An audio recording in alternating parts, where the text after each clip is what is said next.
$1 million ചോദ്യമാണ്. കേരളം ആർക്കൊപ്പം? സമഗ്രമായ വിവരങ്ങൾ നമുക്ക് അറിയേണ്ടതുണ്ട്. തിരുവനന്തപുരത്ത് നിന്ന് ഷീജ നമ്മളോടൊപ്പം ചേരുകയാണ്. ഷീജ, കേരളത്തിന്റെ ജനവിധി എന്തായിരിക്കും? കേരളം എങ്ങോട്ടായിരിക്കും ചലിക്കുക എന്നറിയാൻ നമ്മൾ ഇങ്ങനെ ആകാംക്ഷയോടെ കാത്തിരിക്കുകയാണ്. പലപ്പോഴും നമ്മൾ കണ്ടിട്ടുണ്ട് ദേശീയ രാഷ്ട്രീയത്തിന് വിപരീതമായി കേരളം വിധി എഴുതുന്നത്. ഇത്തവണ ഈ അവസാന മിനിറ്റുകളിൽ എന്താണ് നമുക്ക് പറയാൻ പറ്റുക? കേരളത്തിലെ മുന്നണികളുടെ പ്രതീക്ഷകൾ, ആത്മവിശ്വാസമൊക്കെ എങ്ങനെയാണ്? മനു, ഏതായാലും വോട്ടെണ്ണലിന് വേണ്ടി ഇനി മണിക്കൂറുകൾ മാത്രം ബാക്കി നിൽക്കെ വലിയ വിശ്വാസത്തിൽ തന്നെയാണ് മുന്നണികളുള്ളത്. ഏതായാലും വോട്ടെണ്ണലിന് വേണ്ടിയിട്ടുള്ള ക്രമീകരണങ്ങൾ അത് കൃത്യമായ രീതിയിൽ പൂർത്തിയാക്കി കഴിഞ്ഞിട്ടുണ്ട്. നാളെ രാവിലെ കൃത്യം 5:30-ക്കായിരിക്കും ഇത് ഓപ്പൺ ചെയ്യുക. അതിനുശേഷം കൃത്യം 8 മണിക്ക് സോർട്ട് ചെയ്തതിനു ശേഷം പോസ്റ്റൽ ബാലറ്റുകൾ എണ്ണി തുടങ്ങുന്നതായിരിക്കും.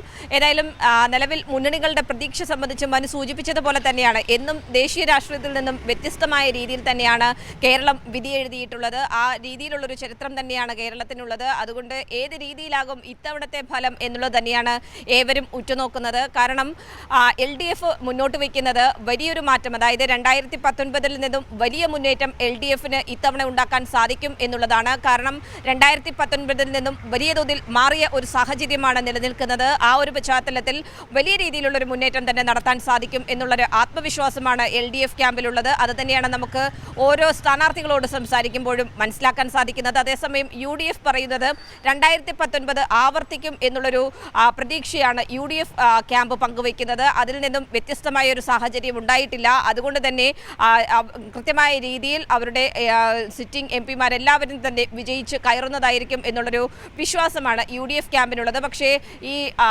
സർവേകളിൽ മാത്രം നിന്നുകൊണ്ടുള്ള ഒരു പ്രതീക്ഷയാണ് BJPക്കുള്ളത്, BJP അടങ്ങുന്ന NDA നേതൃത്വത്തിനുള്ളത്. പ്രത്യേകിച്ചും ഇവിടെ കേരളത്തിൽ ഇതുവരെയായി ഒരു അക്കൗണ്ട് തുറക്കാൻ സാധിച്ചിട്ടില്ല. അത് ഈ തെരഞ്ഞെടുപ്പിലൂടെ അക്കൗണ്ട് തുറക്കാൻ സാധിക്കും എന്നുള്ളൊരു പ്രതീക്ഷയാണ് BJP ക്യാമ്പ് പങ്കുവയ്ക്കുന്നത്. ഏതായാലും നമുക്കറിയാം, ഈ തെരഞ്ഞെടുപ്പ് പ്രഖ്യാപിക്കുന്നതിന് മുൻപ് തന്നെ തെരഞ്ഞെടുപ്പ് പ്രവർത്തനങ്ങൾ ആരംഭിച്ച് സ്ഥാനാർത്ഥി പ്രഖ്യാപനം, പ്രചരണം, അതിനു ശേഷം പോളിംഗ് വരെ എത്തുന്ന ഒരു സാഹചര്യത്തിൽ വലിയ മുന്നേറ്റം LDFന് സംസ്ഥാനത്തുടനീളമായി ഉണ്ടാക്കാൻ സാധിച്ചിട്ടുണ്ട്.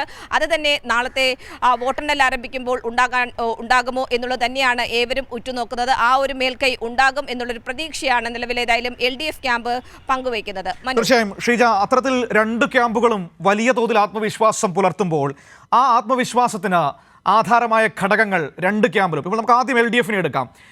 LDF മികച്ച നേട്ടം കഴിഞ്ഞ തവണത്തേതിൽ നിന്ന് വ്യത്യസ്തമായി വലിയ നേട്ടത്തിലേക്ക് ഇത്തവണ പോകുമെന്നാണ് LDF ക്യാമ്പ് മുന്നോട്ട് വയ്ക്കുന്ന പ്രതീക്ഷ, ആത്മവിശ്വാസം. അതിന് അവരെ പ്രേരിപ്പിക്കുന്ന അല്ലെങ്കിൽ അവർക്ക് തുണയാകുമെന്ന് കരുതുന്ന ഘടകങ്ങൾ എന്താണ്? തീർച്ചയായും ഏതായാലും ദേശീയ രാഷ്ട്രീയത്തിൽ നിന്നും ദേശീയ രാഷ്ട്രീയത്തെ വെച്ച് നോക്കുമ്പോൾ തന്നെ 2019 ഒരു സാഹചര്യമല്ല ഈ 2024 എത്തുമ്പോൾ എന്നുള്ളത് ഏവരും ആദ്യഘട്ടത്തിൽ തന്നെ എടുത്തു പറയുന്ന ഒന്നാണ്. കാരണം കേരളത്തിലുടനീളം കഴിഞ്ഞ തവണ 2019 കാണാൻ സാധിച്ചത് അടുത്ത പ്രധാനമന്ത്രി കാൻഡിഡേറ്റായി രാഹുൽ ഗാന്ധിയെ അവതരിപ്പിക്കുന്നു. ആ രീതിയിൽ BJPയെ തകർക്കണമെങ്കിൽ, BJPയെ നേതൃത്വത്തിൽ നിന്നും മാറ്റണമെങ്കിൽ രാഹുൽ ഗാന്ധി പ്രധാനമന്ത്രി കാൻഡിഡേറ്റായി വരുന്നു. ആ രീതിയിലൊരു വലിയ തോതിലുള്ള പ്രചരണം കേരളത്തിലുടനീളം നടത്തിയിരുന്നു. അതുകൊണ്ട് ആ രീതിയിൽ ഇവിടെ നിന്നും സംസ്ഥാനത്ത് നിന്നും വലിയ തോതിൽ LDFന്റെ സ്ഥാനാർത്ഥികളെ പിന്തുണച്ചിട്ട് കാര്യമില്ല എന്ന തരത്തിൽ ഒരു വ്യാപക പ്രചരണം സംസ്ഥാനത്തുടനീളമായി കഴിഞ്ഞ തവണ അഴിച്ചുവിട്ടിരുന്നു. ഇത് തന്നെയാണ് ഇടത് നേതാക്കളും മുന്നോട്ട് വയ്ക്കുന്നത്.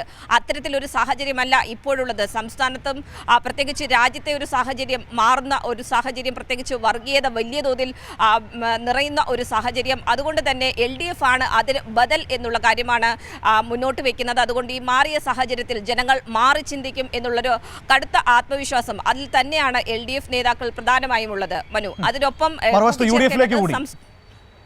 തീർച്ചയായും UDF ക്യാമ്പ് പറയുന്നത് കഴിഞ്ഞ തവണത്തെ ഞങ്ങളുടെ പ്രവർത്തനങ്ങൾ അത് കൃത്യമായ രീതിയിൽ ജനങ്ങളിലേക്ക് എത്തിയിട്ടുണ്ട്. അതുകൊണ്ട് തന്നെ ജനങ്ങൾ കൃത്യമായ രീതിയിൽ ഞങ്ങളെ വീണ്ടും തിരഞ്ഞെടുക്കും എന്നുള്ളൊരു ആത്മവിശ്വാസം മാത്രമാണ് UDF ക്യാമ്പ് മുന്നോട്ട് വയ്ക്കുന്നത്. സാഹചര്യങ്ങളിൽ ഉണ്ടായ മാറ്റത്തെക്കുറിച്ച് അധികം സംസാരിക്കുന്നില്ല. പക്ഷേ അവർ മുന്നോട്ട് വയ്ക്കുന്നത് ഈ ഒരു വിഷയം മാത്രമാണ്. കഴിഞ്ഞ തവണ ജയിച്ച മണ്ഡലങ്ങളിൽ കൃത്യമായ രീതിയിൽ ഒരു മേൽക്കൈ നേടാൻ സാധിച്ചിട്ടുണ്ട്. അവിടെയെല്ലാം ഞങ്ങളുടെ MP-മാർ കൃത്യമായ രീതിയിൽ പ്രവർത്തിച്ചിട്ടുണ്ട്. ആ MP-മാരുടെ ഒരു കൃത്യമായ വിലയിരുത്തൽ അത് 2ാം ഊഴം അവർക്ക് നൽകുന്നതായിരിക്കും എന്നുള്ളൊരു വിശ്വാസമാണ് UDF ക്യാമ്പ് മുന്നോട്ട് വയ്ക്കുന്നത്.